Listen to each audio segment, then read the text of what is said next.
dhegaystayaal, sheeko xariiradu waa habsuugaaneed caan ah oo dunida oo idil bulshooyinka ku dhaqani ay ka siman yihiin. mararka qaarkood waxaa lagu tilmaamaa dhaxal uu aadanuhu wadar ahaan u leeyahay, inkastoo ummad waliba ay gaar u sheegato kuwa dhexdeeda ku abuurmay, sumadda degaankeeduna ay ku taal. jaadad badan ayay sheeko xariiradu u kala baxdaa. qaar baa ku saabsan dhismaha dunida iyo ifafaalooyinka maalin walba ay indhuhu qabtaan, sida cirka, dhulka, daruuraha, roobka, xidigaha, qorraxda, dayaxa, habeenka iyo dharaarta.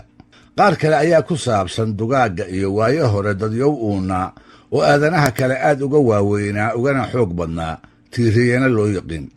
qaar baa ku saabsan dadqalatooyinka sida dhegdheer, qaar kalena madax male awaal ah sida boqoraddii Soomaalida ee Arraweele la odhan jiray.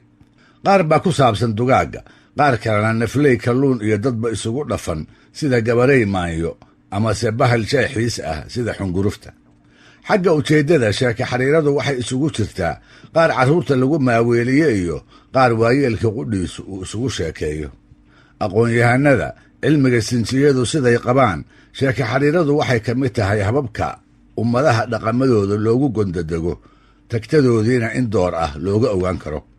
waxay iftiin ku daartaa heerka ilbaxa ay bulsho hebli soo martay iyo aragtida ay ka haysato amaba ay ka haysan jirtay qadiyadda jiritaanka.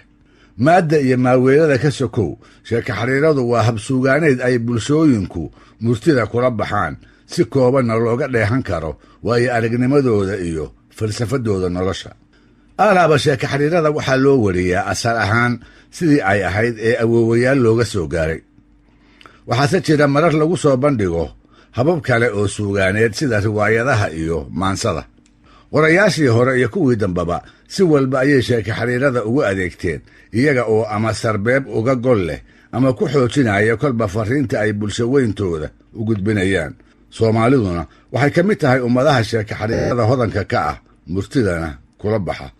maansiyahankii hore ee Soomaaliyeedna marna muu ilowsanayn qiimaha suugaaneed ee adeegsiga sheeko xariirada ku jira. mar hore iyo mar dambaba ma yara hal abuurrada sheeko xariirooyinka wax inagu tusaaleeyey ee aynu madaxa u wada ruxnay kolkii ay maanse noogu rogeen sheekooyin aynu yaraantii maqli jirnay. taana waxaa markhaati u noqon kara sheeko xariirada badanaa ay Soomaalidu wada taqaan, ummado kale inay la yaqaanaanna ay aad suuragal u tahay. waa qayb libaax sheekada ku magaca dheer ee dhacday habar dugaag oo idil maalintii ay hashu soo dhex martay. siday sheekada leedahay, libaax oo boqorka dugaagga ah ayaa si hilbaha hasha loo qaybsado wuxuu kolkii hore u yeedhay dhurwaa.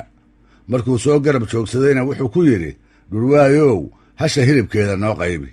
markaas buu yidhi, waa tahay boqorow, hasha ma bar mase bar adigaa leh, barka kalena intayada kale ayaa leh. dabadeed intuu qaybtaa qawaday ayuu libaaxii aad u carooday. markaas buu dharbaaxo xoog badan dhurwaagii ku qaaday, taasoo uu ishiisii midiga ku waayey. dabadeed si aysan mid labaadi ugu dhicin ayuu halhaleel goobtii uga cararay, isaga oo ay ili maqan tahay, dhiiggu uu gobo leeyahay, diihaalna uu u dheeryahay. libaaxii oo camal awgii micyaha isku lisaaya ayaa kolkaa dawaca u yeedhay. wuxuu ku amray inay iyadu hasha hilbaheeda habar dugaag u qaybiso. say waa wixii dhiifoonayde hawraarsan intay tidhi ayay qaybintii ku dhaqaaqday. waxay tidhi, abti hasha ma bar mase bar adigaa leh. abti hasha ma dalool mase dalool adigaa leh. abti hasha ma waax mase waax adigaa leh.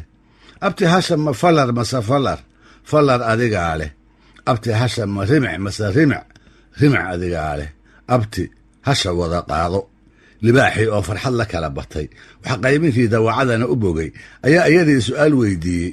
wuxuu ku yidhi, dawooy, maandhay yaa sidaan qaybta wacan kuu baray. markaas bay ku jawaabtay, isha cumar ka lulataa abti ii bartay.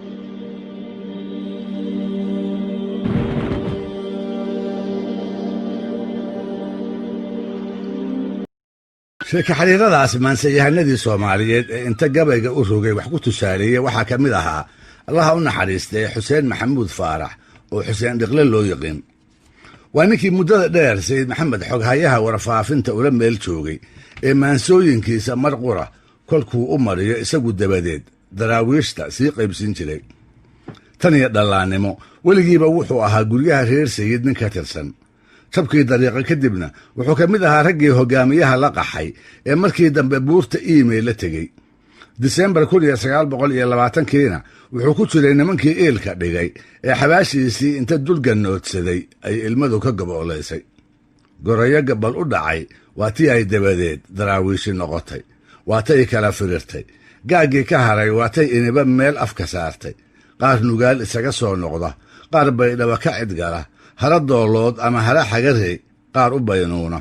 nin waliba halkuu islahaa waad ku nabadgeli waatu u dhaqaaqay. waxaase jiray qayb kale oo inay degaamadaa dib ugu soo noqoto lafaheeda uga baqday. waa aqalka madaxtooyadii daraawiisheed intii ka tirsanayd ama lagu tirinayey. waa reer sayid ama waa reer xasan nuur oo ingiriis, xabashi, talyaani iyo soomaaliba ay raadinayaan, wiil iyo waayeel koodii gacan lagu dhigana aan dhiiggiisa dhulka loo oggolaadeen. sheekh yuusuf cabdilla xasan oo ay sayidka walaala ahaayeen iyo xuseen dhiqle ayaa u odayaala. iyaga iyo raggii kale markay tashadeenna waxay goosteen ingiriis iyo talyaani intii laga iibsan lahaa soomaali oo idilba inay ka raadgataan oo maatadooda galbeed iyo gendir ay la qabtaan. waxay doorteen inay magan galaan caruuse iyo reer daadhi oo ahaa qoyskii u telin jiray. inkastoo haddaba kolkii hore si wacan loo qabtay, haddana maalmo kadib baa gardarraysi lagu bilaabay. haddiiba wixii gacnahooda dab ku harsanaa ayaa laga wada meersaday. markii dambena dumarkii ay wateen baa loo soo dhigtay, iyada oo aan cidna la weydiisan baa naada buraale hortooda lagu guursaday. cali daniiqo oo ka mid ahaa madaxdii sare ee caruusada ayaa aqal iska gashaday. qurux haddii la yidhaahdo waa qoftii daraawiish ugu haysatay. waa afadii khaliif sheekh cabdille ee markuu dhintay uu sayidku ka dumaalay, isna uu wax yar ka hor ka geeriyooday. taa iyagoo ku ciilqaba ayaa maalintii dambe caruuse oo idil duqii madaxda u ahaa ama suldaanka u ahaa nuux maxamed daadhi waxaa hunguri ka galay jamaal sheekh cabdille oo ay sayidka walaala ahaayeen, gebiina jirtay. walaalkeed sheekh yuusuf ayuu abbaaray oo weydiistay. isna intuu malaha naftiisa uga yaabay ayuu halhaleel iyo tashila'aan ku siiyey. maxayse ugu taallaa? iyadiibaa markii arrinta loo sheegay iska soo taagtay, iyadiibaa sina loo soo marsiin waayey.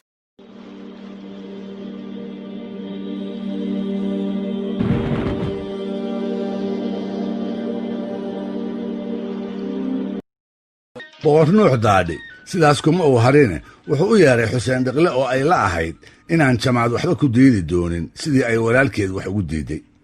shaw xuseenna meel xun bay ka maraysaa oo gabadhaba isagaa ka daran. waxa ay caruusi ku fashay waa nin ka ciil qaba, waa nin ku hamiyaya siduu mar uun uga aarsan lahaa. ha yeeshee maantaas nin ay maya u bannaanayd muu ahayn.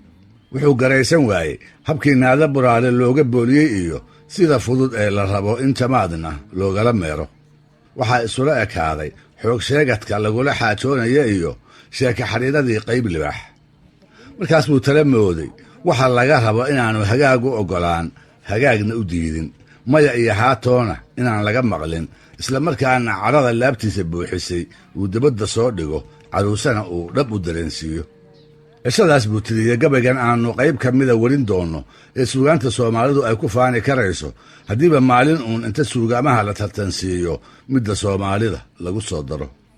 xuseen dhiqle oo dawacadii iska dhigaaya, nuux daadhina libaaxii ka dhigaaya waa tii uu sida tan u garnaqsaday. qiyaashow libaax baa dhurwaa qaybi yidhi soore, wuxuu yidhi hilbaha jeex balqabo, qoon dhan baa nahaye markaasuu qabbabaalihii qoonsaduu dilayey. dharbaaxuu il kaga qaaday uu hoor ka soo qubay, afqashuushla goortuu dhintuu sii qataabsaday, qambaruurti iyo oohin buu qoondunuunucay. dawucuu kolkaa soo qabsaday sida qisaaseede, iyadoo qarqari buu ilkaha qoorqabkii xoqaye, wuxuu yidhi qanjaafulo xumeey tali qadaarkaaga. adeer gacalle, qaar iyo dalool, qaaxa iyo feero, qumud iyo baruur iyo leg iyo qowdhihii kuruska kuu wada qorsheeyaya islow neefka wada qaado. markaasuu wixii qaday qabsaday qoobab kadafleeye, wax la yidhi qabiil male dayoy qayliyaha aare, innagoo quruun dhana maxaa qada inoo diiday. qacdii hore haddaan dayey kobtii weerku sii qulushay, bar baa kuu qismo ah, waa wuxuu eeday qaaryara aniguna qudhaasaan ahoo lay qulqulateey. duqii noo qab weynaa wakaa qooqa loo dilaye qadarkii ilaah iyo rabbaan quud ka sugayaay qudhaydaan u yaabaya miyaan idin khasaarteeye warmaano qudraba haynin baa qabash ka soo waaqsan anna qayb libaax weeye taad igu qasbaysaanee dadka igu qoslaayo iyo kabtaan ka qalbi diidaayo qadayeey adduunyo uma socon waad i qaharteenabu qadankii dariiqiyo haddaan qadiimadii waayey labadii qofee nagaga haray qaafadii dumarka tii quruxda roonayd hadday cali la qooqayso qudhoo keliya baa nagu hadhow qalabku noo yiilleh tanna qaata naadaba rag bay qaacu sida tahay